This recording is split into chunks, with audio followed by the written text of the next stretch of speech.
అందరికీ వందనాలు. ఈ ఉదయకాలము దేవుని వాక్యాన్ని మనం చదువుకుందామండి.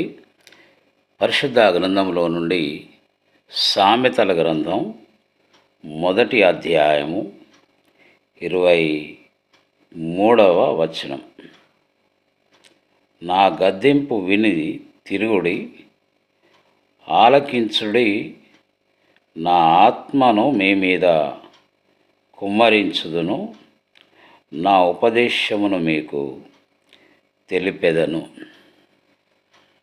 యేసునందు ప్రియ సహోదరి సహోదరులారా, మనకు సహజంగా గద్దింపు అంటేనే నచ్చదు.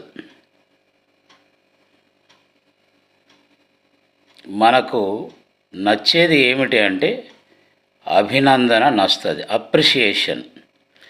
ఇతరులు మనల్ని మెచ్చుకుంటే మనము చాలా ఉప్పొంగిపోతాము, సంతోషిస్తాము. కానీ మన తప్పిదాలను సరిచేసేవారంటే మనకు గిట్టదు, ఇష్టం ఉండదు. కానీ ఇక్కడ మనం ఆలోచన చేసినట్లయితే నా గద్దింపు విని తిరుగుడి అని దేవుడు అంటూ ఉన్నాడు.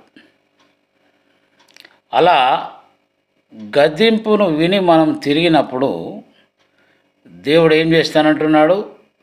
నా ఆత్మను మీ మీద కుమ్మరిస్తాను, నా ఉపదేశమును మీకు తెలియజేస్తాను అంటూ ఉన్నాడు. ప్రియమైన దేవుని జనాంగమా, ఆలోచన చేయండి. ఎంత అద్భుతమైనటువంటి విషయాన్ని ఇక్కడ దేవుడు మనకు తెలియజేస్తూ ఉన్నాడు. మనము తప్పిదాలు చేసినప్పుడు, దేవుని ఇష్టానికి వ్యతిరేకంగా మనం నడిచినప్పుడు ఆయన మనల్ని గద్దిస్తాడు. దాన్ని మనం సంతోషంగా స్వీకరిస్తే ఆయన ఆత్మను మన మీద కుమ్మరిస్తానంటున్నాడు. ఎంత చక్కని ఆశీర్వాదం అది. దేవుడు తన ఆత్మను కుమ్మరిస్తే అంతకంటే గొప్ప ఆశీర్వాదం మరొకటి లేదు.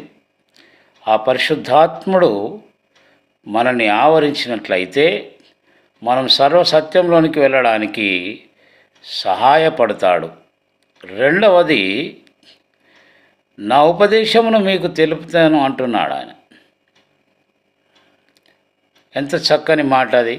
దేవుడే తన ఉపదేశాన్ని మనకు తెలియపరిస్తే అంతకంటే గొప్ప ఆశీర్వాదం మరొకటి లేదు. కాబట్టి ఆ విధమైనటువంటి స్వీకరించే మనసు పరిశుద్ధాత్మ దేవుడు మనకు